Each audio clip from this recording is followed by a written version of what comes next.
grabe yung kwento niya. Galing daw siya sa mental facility. Tapos nalaman niya na meron pala siyang kambal na anak na pinamigay nung tita niya. Kaya ngayon, gusto niya nang mabawi yung mga bata.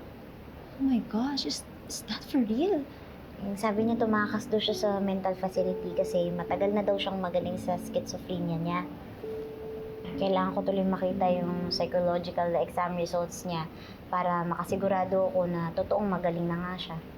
So, you're really planning to help her? Bakit hindi? Tinitingnan ko nga kung pwede ko bang maipasok sa PAO yung kaso niya. Alam mo, Trixie, humingi ako ng guidance kay Lord. Tapos nung nakilala ko si Rebecca, parang ni-remind niya ako na kailangan kong mag-refocus. Hindi lang puro sa mga problema ko, kundi para din sa mga problema ng katulad niya.